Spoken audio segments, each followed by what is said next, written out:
Good morning. I'm Jeff Davis, Executive Director of the MSU Alumni Association. I'd like to welcome our viewing audience to Bulldog Bites, our virtual speaker series featuring MSU faculty, staff, researchers, and alumni. Today's installment of Bulldog Bites, 2020 and 2021, Challenges, Successes, and Lessons.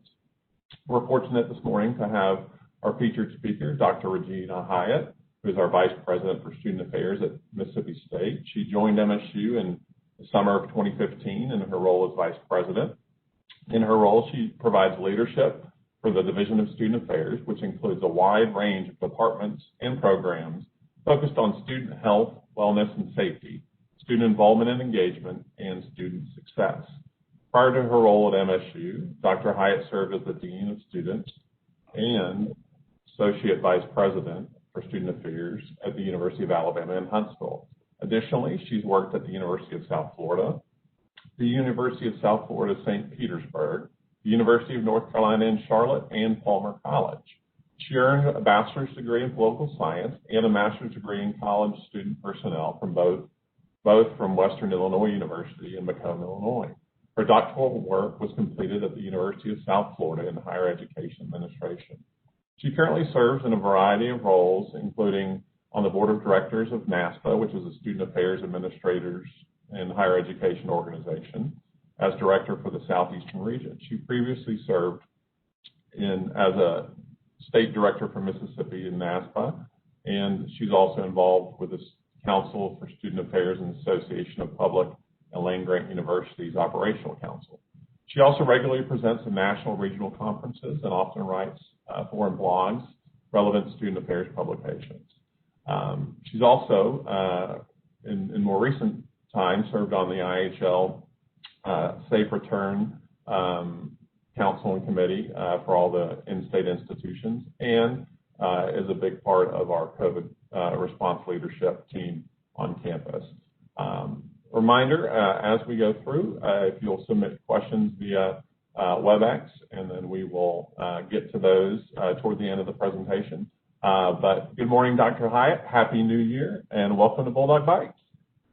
Jeff, thank you so much, and just delighted to be with you and anyone who's joining us today on WebEx or otherwise, and look forward to our conversation. Wanted to be able just to share a little bit of information with this group about all that we've been doing in 2020 and now turning the corner into 2021 so that we can really think about what those challenges, successes, and lessons have been, and certainly what the path forward might look like. So obviously just starting with, 2020 was a year. And of course, as we've moved in now to 2021 and continuing forward as we still try to manage the COVID-19 crisis. And so what I have here on this first slide is really kind of how our brains had been working and have been working as we tackle the COVID crisis. And you can see this is sort of broken up into some time frames. And I really wanted to lay it out this way because this has been the way things have evolved. And so obviously, my first remembrance of any discussion about COVID-19 actually happened in January of 2020 when at our crisis action team, which is a committee here on campus that convenes to work on our emergency response, we had a slide in that meeting in January that just said coronavirus. And it was the first time that any one of us had really become aware that coronavirus was happening, and at that time was spreading throughout Asia. And so at that moment, I think we all sort of just took that in and thought, okay, no big deal. This is just one of those things, and it's probably not going to have a big impact on us here at Mississippi State. And so fast forward from there, on February 26th, 2020 was the first meeting that we had of our sort of leadership group to talk about particularly our students and our faculty who were abroad. And it was becoming quite apparent at that time that we were going to have to make some decisions about whether to bring those students and those faculty back to Starkville from their study abroad experiences. And of course, as you all know, it just moved very quickly from there. And by the middle of March, we were making the decision to send all of our students home and that we were going to transition to fully online instruction. And so, as you know, we did that. We did it successfully, and then that led us into our thinking about the summer. And I'm sure, like all of you who were on the call today, we were very optimistic in thinking maybe by the summer that COVID-19 would be done with and it would have run its course, and we would be back to what would be called quote unquote normal.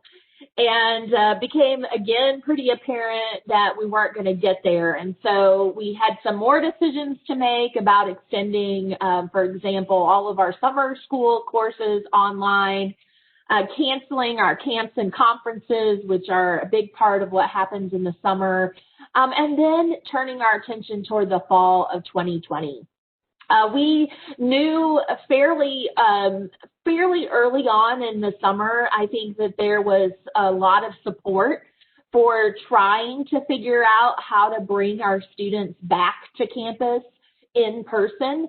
But then a million, and I'm not kidding when I say a million questions and a million hurdles that we had to work through to get to that point.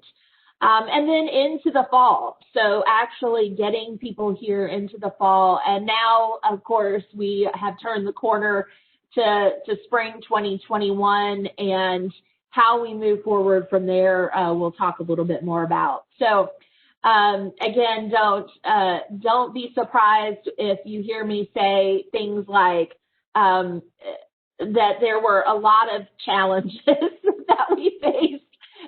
Thinking through how to manage in this environment. And I'm starting here by saying it's a pandemic. And all joking aside, I don't know of any college or university or any entity that really knew how to respond in a pandemic or how to respond to this pandemic. We have obviously not been faced with a crisis like this since 1918, and certainly most of us were not here at that time. And so there wasn't a playbook to list out all the things that would need to be done. And so we had to develop our own playbook, and that's exactly what we did. And the pace of decision making was incredibly fast. And I know people have used a phrase called decision fatigue, and I would say that's absolutely true. There were days where literally the volume of decision making was enormous and fast and constantly changing. And what I mean by that is, we would make a set of decisions on one day, and then 2 days later, there would be new information that would be presented either by health officials or government entities that we would have to respond to and make different decisions. And so I think that has been and continues to be one of the greatest challenges of this experience. The focus on safety, I think obviously our number one goal was to help keep our students and our campus community as safe as possible. And wanting to do that with a focus also on our ability to support students and to help them continue along their academic pathways. Technology was a challenge, and it continues to challenge us. We had great systems at Mississippi State already, But to move 4,000 or 5,000 sections of a class of classes, and that was literally the number. I can't remember the specific, but to move about, let's just go with 4,500 courses online within a 2-week time frame in March, which is what we did. That is amazing. And of course, it takes a lot of technology and clearly a lot of hard work by all of the employees working across campus, all of our faculty who did everything that they could to get their materials online. It was just an incredible undertaking. I've listed here student care and employee care and well-being. I think one of the observations that I would just say in all of this is that the COVID-19 pandemic has certainly made our student populations that are already vulnerable even more vulnerable. And for our students, particularly that are economically disadvantaged, the COVID-19 crisis has emphasized that.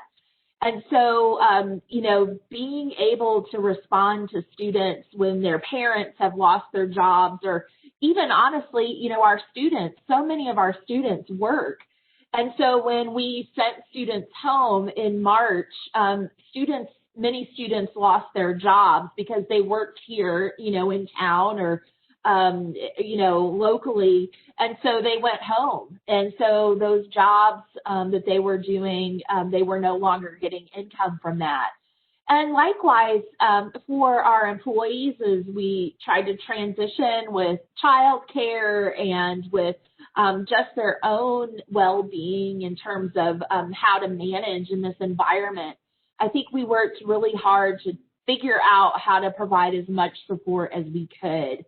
And then this idea of continuity of operations, the university does a lot of things. And so how do we keep all of those things happening?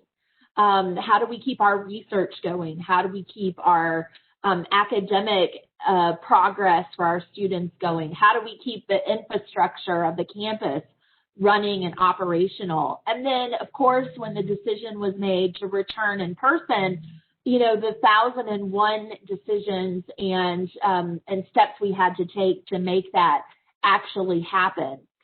The successes, we had so many successes, and I've mentioned one, of course, already, which is that transition that we made in the spring. I think we did that as well as anyone could have hoped it would have went.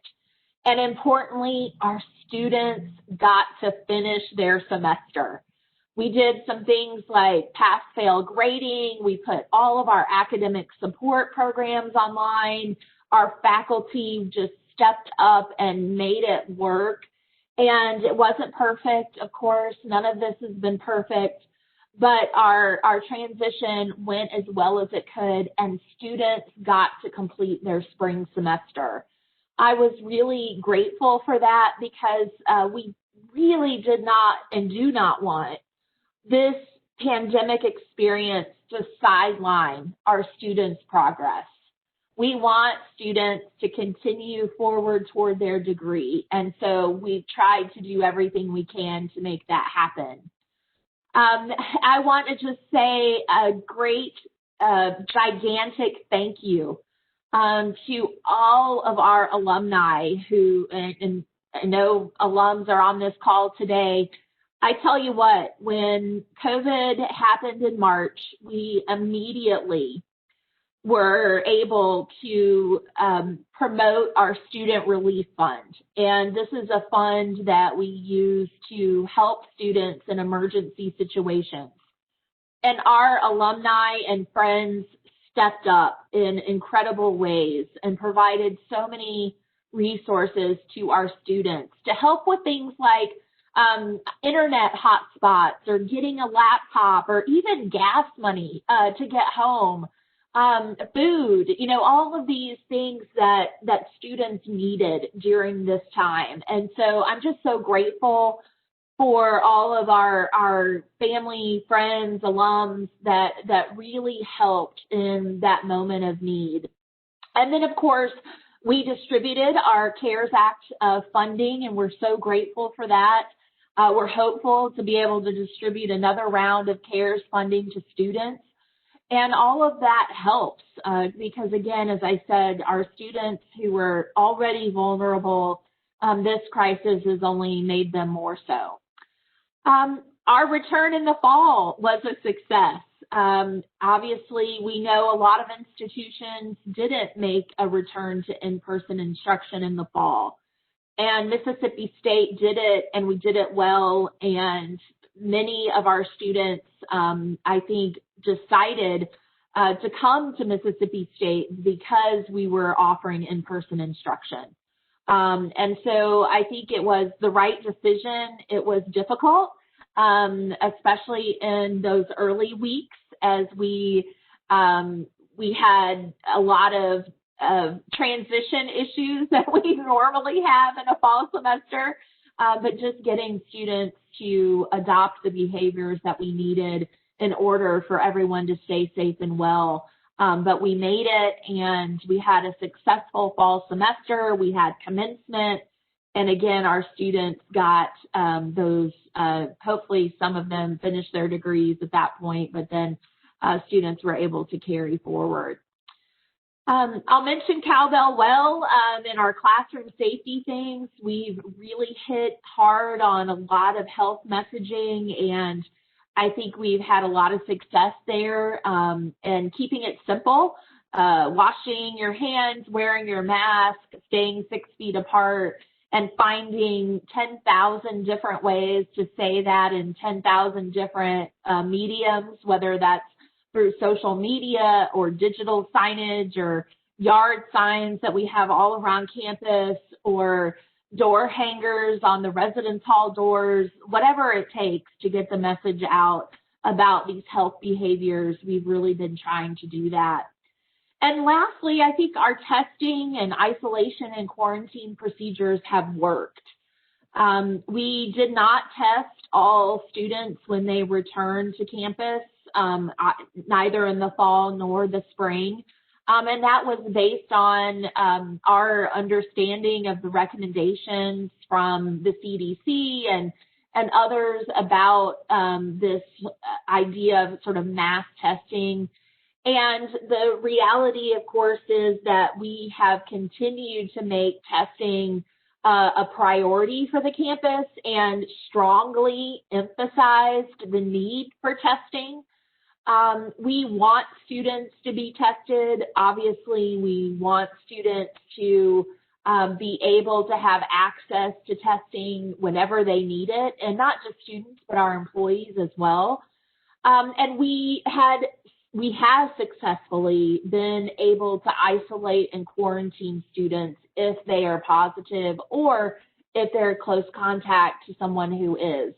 Students living in our residence halls and our fraternity and sorority houses, we have been able to take action very quickly in moving students from those congregate living settings into our isolation and quarantine facilities within an hour or two of them testing positive. And so we have used that strategy. It has worked well to help keep us from having an outbreak or a spread in a particular community. And we will, of course, and have, of course, continued those actions in the spring term.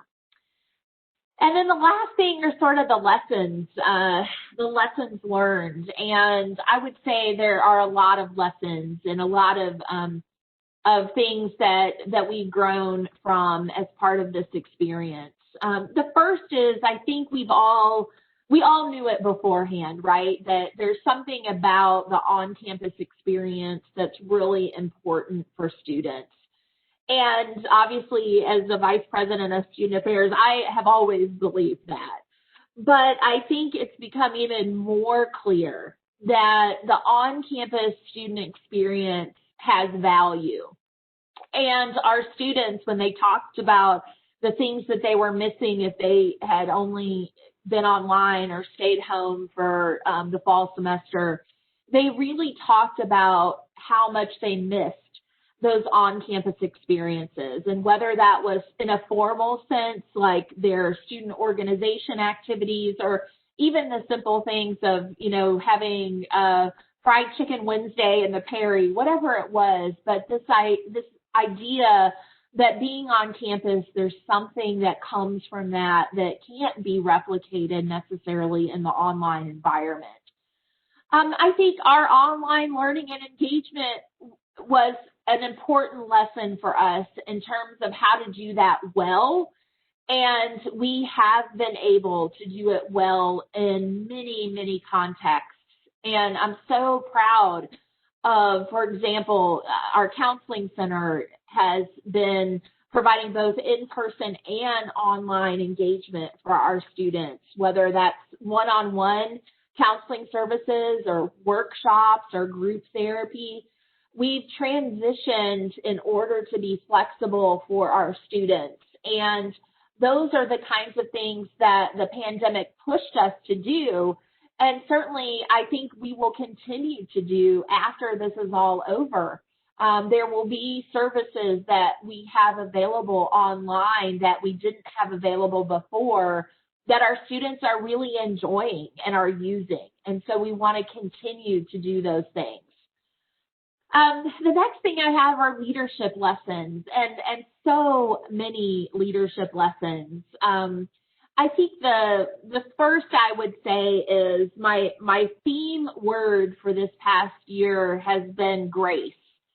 And I really have relied on this idea of grace during this COVID experience, because we have to extend grace not only to ourselves, but to others. And in this experience, so much grace has been extended throughout the university community. And this recognition that, one, this is hard, right? All of this is hard, and it's mostly a challenge for us to kind of think through and work through.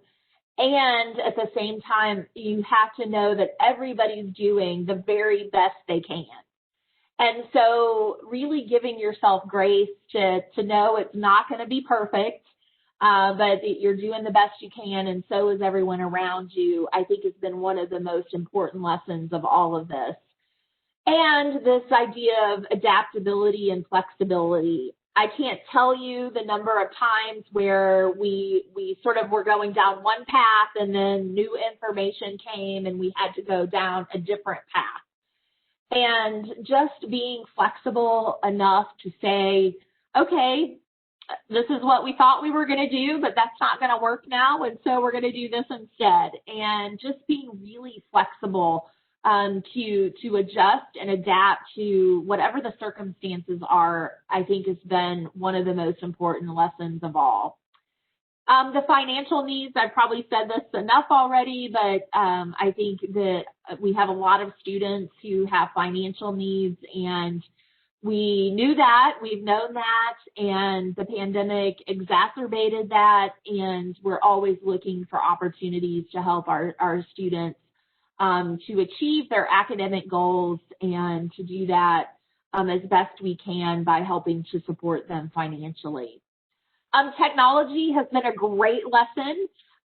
We learn new things every day about the technology that we're using, and the technology continues to adapt too. And so we know technology can be used and leveraged to support our university activities, our students, and so forth. And like I previously said, I think we'll continue to use technology in these new ways post-pandemic.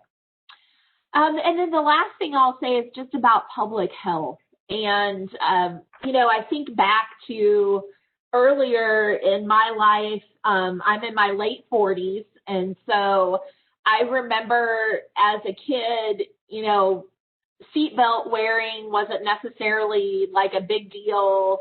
And then it was. And the same thing with an emphasis on DUIs or smoking even. I think those are kind of public health issues that have messaging around them that if you're in my age group, those are public health messages that we've learned in our lifetimes. And so COVID-19 is obviously a public health crisis that our students and our university community has been dealing with. And the reality is it's really difficult to get people to change their behaviors, right? And so we've had to learn very much about how our students in particular hear and translate hearing those messages into behaviors and their actions. And so we've done all the things, every possible way that you could think of to share this information. And honestly, I think our students, it has been well received. If you walk around campus now any day, I think you would see very good compliance with all of our behaviors that we've asked students to do. And I think for many of our students, they are allowing those behaviors to continue on into their personal and social lives, which again is wonderful. And then, of course, some students will make different decisions in their lives away from campus. But it's been an important lesson that the public health is extraordinarily important and that it's going to take a lot of different kinds of messaging to get people to hear what you're trying to persuade them to do for the best interest of their personal health, but then the public health, right? So COVID is certainly a public health issue in addition to being something that's a very personal in terms of your own health and safety. So I'm going to stop talking. That was about 30 minutes straight through of the lessons, the challenges, and the successes. And I welcome any questions that you might have about our experience here at Mississippi State managing the COVID-19 crisis. Yes, thank you, Dr. Hyatt. And if folks have questions, if they please submit those, and then I will read those to Dr. Hyatt. But to start us off, I've got a few that I'll shoot at you. Collaboration is always important in higher education and especially being part of the SEC and a land-grant institution. And I know you've done a lot of collaborating as well as MSU, both across the full campus with various task force and departments across the state with the IHL task force and other agencies, and even throughout the country with our counterparts. So kind of walk us through and kind of touch on some of that collaboration and what it's led to, both from improving things on our campus, but also sharing our best practices with others. Yeah, and Jeff, I would say, this has been a really good case study in why collaboration is important. And of course, we had the Safe Return Task Force, which Dr. Shaw on our campus chaired and I served as a member of, and all of our IHL institutions participated in. And that group was an outstanding sounding board for each of the campuses to share their ideas, to get feedback, and to share resources. And we were very, very grateful to have the opportunity to do that. And it also kind of helped sync up the things that we were doing and to be able to report back, hey, this really worked well, or, this didn't work as well as we thought it would. And so maybe no one else do that because it didn't turn out how we thought it would. So that group was very beneficial. And then within our leadership team, each of our vice presidents, so Dr. Shaw has his provost group, and I have our vice presidents for student affairs, and Sid has his public affairs group, and those groups in the SEC, I'm talking about the SEC here, each of those representative groups were meeting frequently. And we were constantly communicating with each other about the kinds of things that were going on campus, what we were planning, and again, just that sharing of information. And also with APLU, which is the Association of Public and Land Grant Universities, which Mississippi State, of course, is a part of.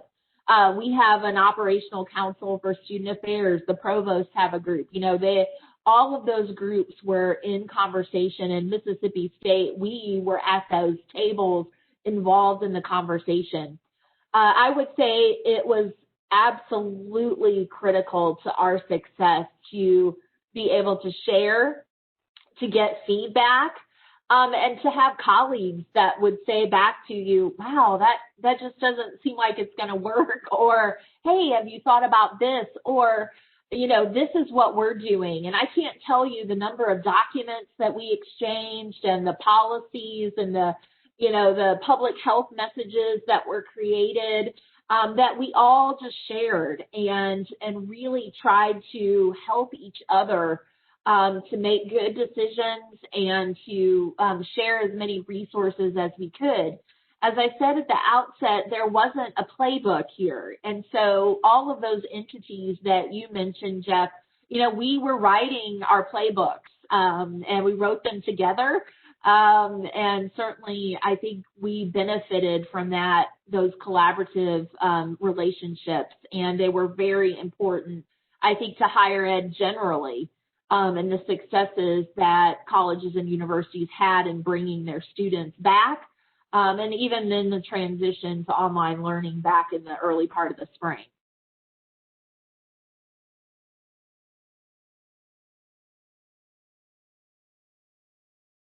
You're on mute, Jeff. So we've gone through the fall. We've had a snowy start to our spring semester. And I know a lot of the protocols and things from the fall best practices are in place. So what's next for Mississippi State? Yeah, so what's next, I think, at this point is another public health issue, which is vaccinations. And I think that's our next challenge that we have ahead. And of course, nationwide, the vaccination procedures are being managed state by state. And here in Mississippi, we have partnered with our Mississippi Department of Health, as we have on many issues, but we're hopeful that Mississippi State will be designated to be able to distribute vaccines to our employees and students. That has not happened yet, but we are collaborating with the Mississippi Department of Health and the Oktibbeha County Emergency Management to host the Oktibbeha County vaccination site at the Mississippi Horse Park, which is here at the Starkville campus. So we want to be able to distribute vaccines to our own employees and students as a time-saving measure. But importantly, we are working on public health messages about the vaccine and helping people make their own decisions about whether they will be vaccinated, and talking about the benefits of vaccination for COVID-19. And again, trying to create opportunities for people who want to be vaccinated to be vaccinated. So that's been sort of our most recent effort.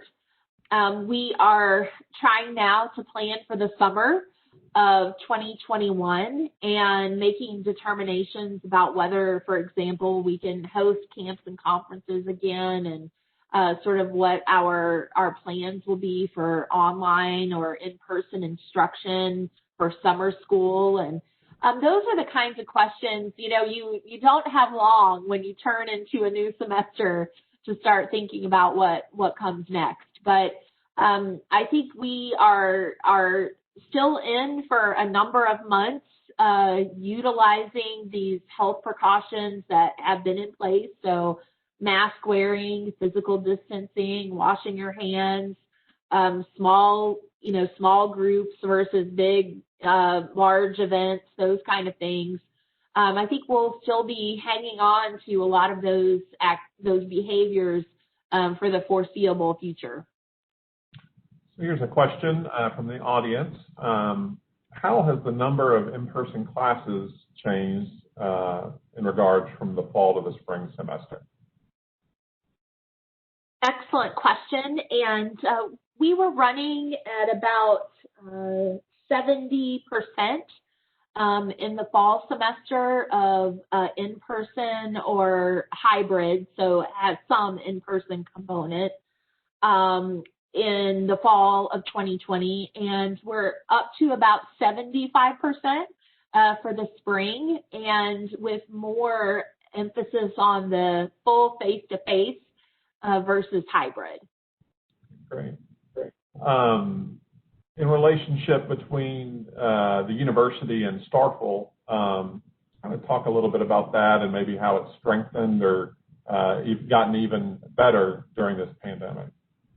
Yeah, I think that's a really important point. And I would just say for the folks joining us today, we are just real lucky here in Starkville and in Oktibbeha County to have a really strong relationship with our local government, with our mayor, with Oktibbeha County Board of Supervisors, with all of our law enforcement agencies, with the emergency management team.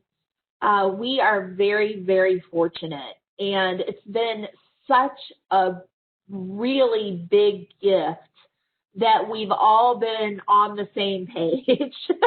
And so, the mask wearing and the physical distancing and the enforcement of the capacity limitations in the various facilities around town, those have all been very important to the overall health of this community.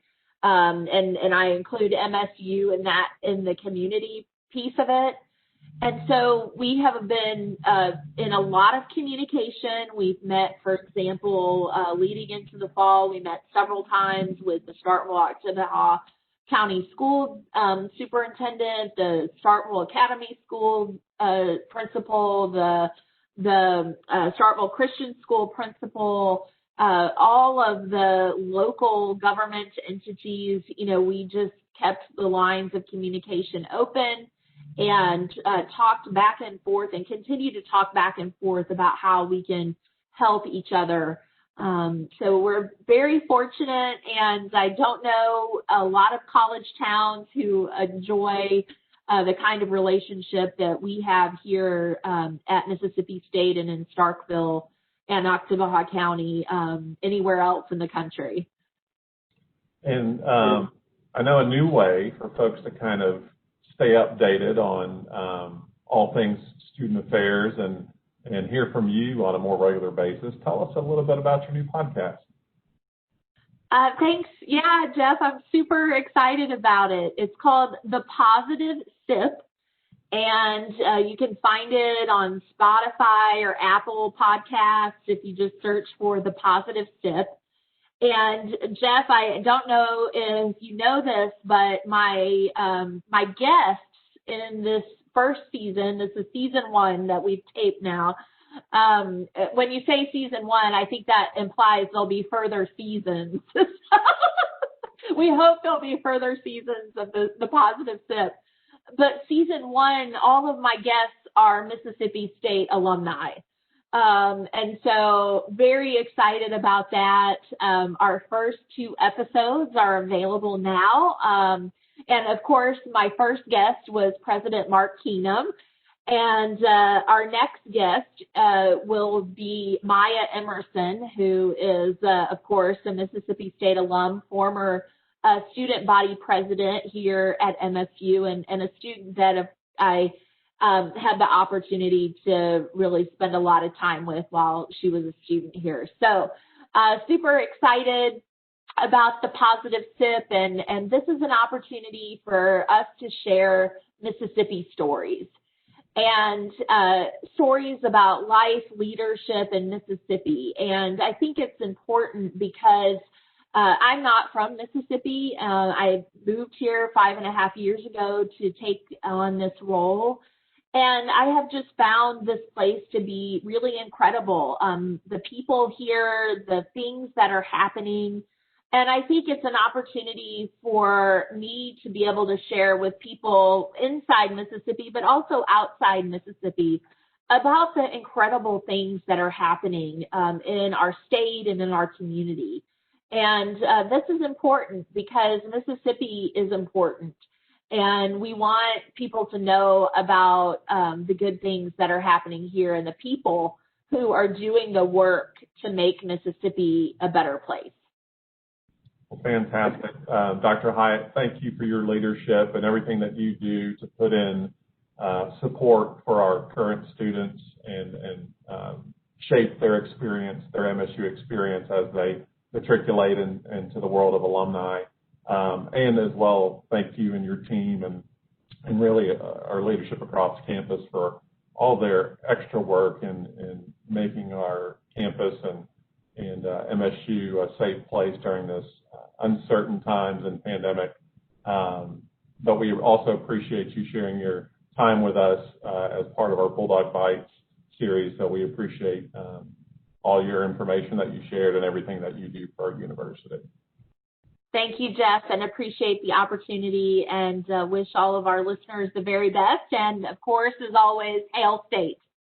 Absolutely. We look forward to seeing everyone on our next edition of Bulldog Bites. Have a great day and Hail State.